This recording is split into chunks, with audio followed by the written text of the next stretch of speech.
Mangwanani akanaka vedare, tinokuchingamidzai zvekare kune chimwe chirongwa pano paZim, Facebook Secrets and Confessions. Zvakangooma hazvo veduwe, rekedzai tibva tapinda mumamessages edu atadzoka takakubatirai. Meseji yedu yekutanga yakamira sekudai so: hanzi makadi zvenyu mukoma, ndinokumbirawo kuti munge muchindiposterawo nyaya yangu makavigawo chitupa changu. Ininiwo ndiri mudzimai uye zvekare ndakaroorwa, ndine vana vangu vaviri and ndine makore 23 years ekuberekwa. Ndauyawo pano ndine secret yangu yandiinayo, ino ndinongoita zvekukufolowayiwo mumagroup paYouTube. Hapana, handipo nekuti hapana data, saka ndazotora nhamba dzenyu kuti ndinge ndichikuudzaiwo secret neconfession yangu.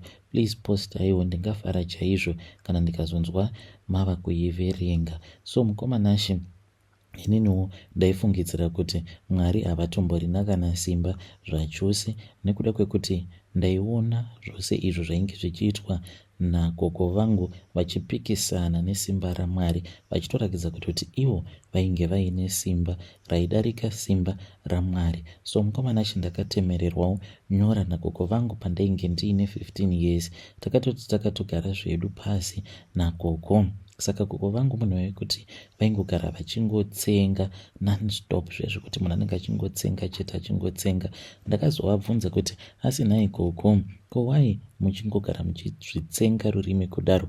Vakabva vaseka, vakabva vati mwana wemwanangu, ndanga ndakamirira kuti unge uchizondibvunza mubvunzo iwoyo, nekuti mubvunzo iwoyo wawazondibvunza zvinorakidza kuti wakura manje. Saka gogo vakabva vazondiudza ivo kuti kutsenga kwose kwavanenge vachiita vanenge vachitonakirwa zvavo nechimukuyu chavanenge vachidya. Ndikati chimukuyu chipi chandisiri kumboona makabata muchidya? Vakabva vanditi chitora kanhu aka mukoma.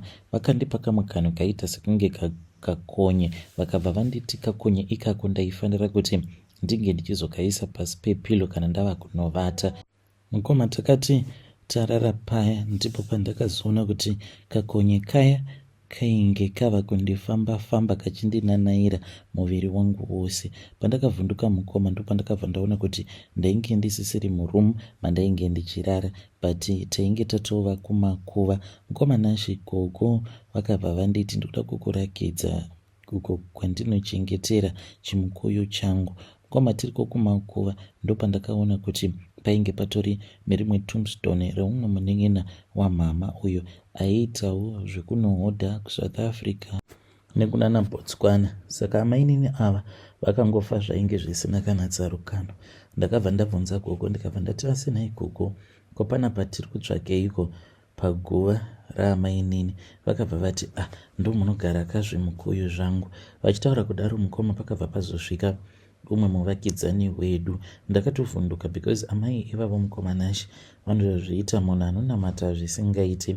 Vakasvika paya vakabva vatanga kutaura nagogo nechimwe chirudzi chandisina kana kukwanisa kunyatsokunzwisisa. Mushure mekunge vapedza kutaura ndopavakazotarira kwandiri, tikabva tazotanga kukurukura. Vakabva vati saka nhasi wasarudza kuzouyawo nagogo vako, kakawanda mhani, ndichizama kufamba newe iwewe. Asi gogo vako vainge vachiramba vachiti hausati waibva.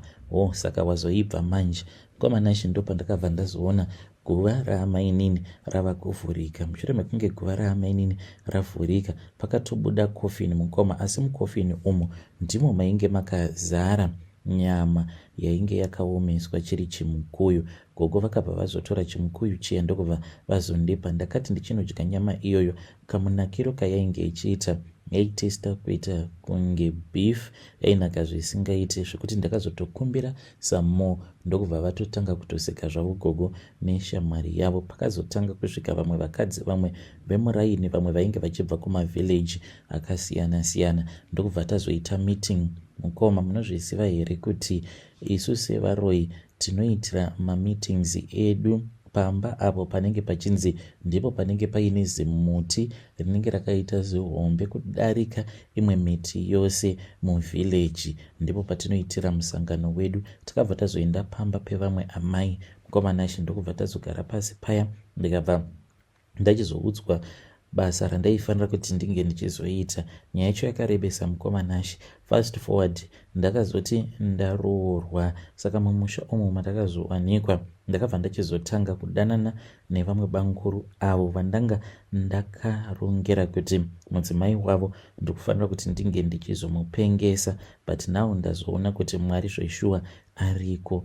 Ende mukoma amai guru ava ndanga ndakatarisira kuti pavanouya muna December ndipo pandichazovapengesa, because murodhi mukoma along Beit Bridge Road ndakatoenda kuBeit Bridge ndokubva ndazoburuka ndikabva ndazosiya mishonga yangu pasaidi neroad. Saka ndanga ndakatarisira kuti ivo pavachazosimuka uri musi wa16 sezvavainge vakandiudza, then bhazi kana kuti motikari iyo yavanenge vakwira, motikari iyoyo ichingodarika apo pandakasiya mushonga, then vobva vatotanga kutorwara. But pavanozosvika kunoko ndipo pandaitarisira kuti vaifanira kuti vange vachizotanga kupenga. Saka amai guru vakabva vachizototiudza kuti ndohopedza vakarota, uye zvekare vakaudzwa namweya wavo mutsvene kuti havasi kufanira kuti vange vachizouya kumusha iro gore rino. Mukoma ndanga ndichida kuti vange vachipenga nekuti ndiri kurwa shanje, nekuti ndakambodanana nabanguru murume wavo. So koko vangu mukoma vaitombopikisana nesimba raMwari. Vaiti nguva iyaya yekunaya, kana iri nguva yekunaya, vaikwanisa kutongomira pakati pechivanze vobva vatongopika, vobva vati mvura haisi kuzonaya. Vachiita zvose izvi mukoma Nashi vanenge vakapfeka dhirezi ravo, vaiwanza kufarira kupfeka rimwe dhirezi ravo repingi so rainge rakareba, but mukati vanenge vasina chipfeko chemukati panguva yacho iyoyo yavanenge vachida kuita zvinhu izvozvo.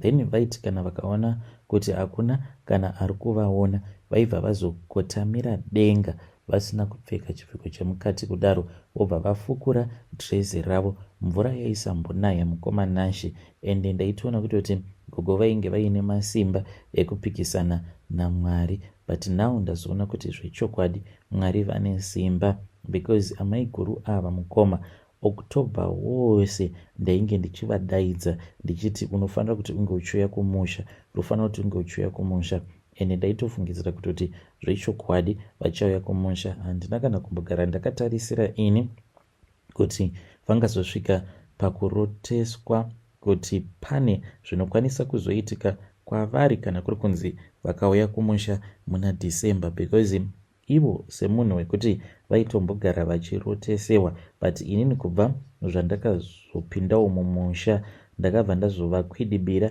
nekuda kwekuti ndakaona kuti vaikwanisa kuzokasika kundiona kuti ndinoroya. Saka ndiye munhu wandakatanga kushanda naye iyeye.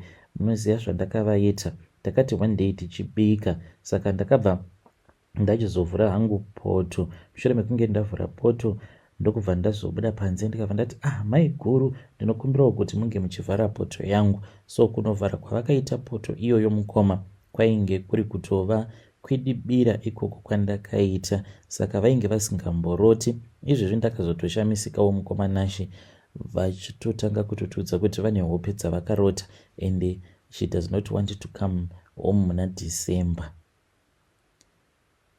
Vedare ndo message iyo yandakatumidzirwa ichibva kuna ndo message yandakatumidzirwa ichibva kuna vahanzvadzi vedu avo. Naimi kozva zvakangoma hazvo vedu we, asi ngatizamei kuti tinge tichitaura navo vahanzvadzi vedu ava mucomment section. Hanzi ndazodzidzawo chidzidzo chekuti kuna Mwari kudenga, ende Mwari vane simba. Regedzai tibva taenda panyaya yedu inotevera. Nyaya yedu inotevera yakamera sekudai so. Hanzi makadi zvenyu mukoma, ndinokumbirawo kuti munge muchindiposterawo nyaya yangu makavikawo chitupa changu. Ininiwo ndiri kushanda samaid muno muHarare, uye zvekare ndinoshandirawo imwe couple iyi ine mari, but vane umwe mwana wavo uyo wavakajaidza. Mwana uyu mukoma ane 2 years, saka mwana uyu akatodzidziswa kurova, ende akadzidziswa kurova pandiri, kunyange zvikanzi aita zvaanenge achinzwa kuda kuita. Kana ndikamurambidza, amai vacho vaibva vati usamuita rough, vaibva vamutora vobva vamusimudza vobva vauya naye pandiri vobva vatanga kumudzidzisa kuti munhu anorohwa. So nazvino mukomanashi anoti kunyange akaita zvaanenge aita, then amai vacho vanobva vati musiye akurove ndiko kuti ange achinyarara. Saka ndauyawo pano vedare, please ndibetsereiwo. Ndanga ndambofunga kuti ndinge ndichingosiya hangu basa, because pano umwe musi uyo wavakatombotora mugoti vakamubatisa mugoti vakabva vatanga kundirova vakamubatisa mugoti iwoyo zvekuti zvainge zvichirwadza, vachingonditi nyarara iwewe usachema, nekuti kana ukachema anozotangawo kuchema. Mukoma, please when you post my story ndiziviseiwo, ndichange ndichizotevererawo mucomment section. Ndoramba ndichingoshanda here kana kuti ndongosiya hangu basa racho? Vedare ndo message iyo yandakatumidzirwa ichibva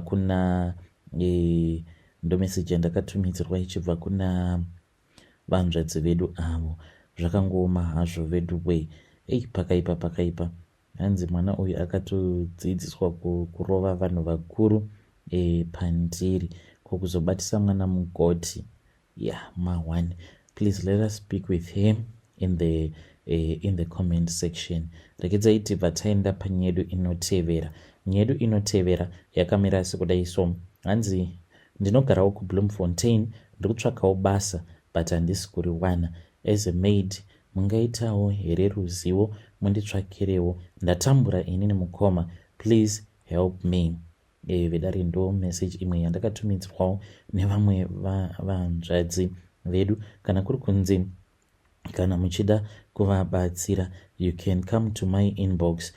Tobva taona kuti vanokwanisa kubatsirikana here vanzvadzi vedu ava. Rekedzai tibva taenda panyedu inotevera. Nyedu inotevera yakamira sekudai so. Hanzi makadi zvenyu mukoma, ndinokumbirawo kuti munge muchindiposterawo nyaya yangu makaviga uchitupa changu. Ininiwo mukuromba kwangu ndine rimwe ruva iro randakapiwa. Saka ruva iri mukoma ndakanzi ndinofanira kuti ndinge ndichizoridyara pamba pemuvakidzani wangu. Iye haatozvizivi mukomanachi kuti ruva iri randakadyara pamba pake ndichita sekunge ndinobatsiridzana naye, because panguva iyoyo she had just moved in nemurume wake, vainge vapedza kuvaka. Ndipo apo pandakabva ndachizonodyara ruvawo rangu ipapo, ruva rehurombwa. Saka pose apo paanenge achidiridzira ruva iri mukomanashi, mari yose iyo inenge ichipinda mumba mavo inobva yauya kwandiri. Uye zvekare kana kuri kunzi pamba apa pakauya kana ari munhu wechikadzi, iri hama yake mukadzi uyu, chikwambo changu chinoenda chobva chazonorara nehama yake mukadzi uyu, zvinobva zvazondipa mari. Vanogara vachingorwarirwa nevana vanhu ava mukomanashi nekuda kweruva iro randakadyara pamba pavo. Iye haatombozvizivi anorida sei ruva iroro, nekuti rinongogara rakangobhluma.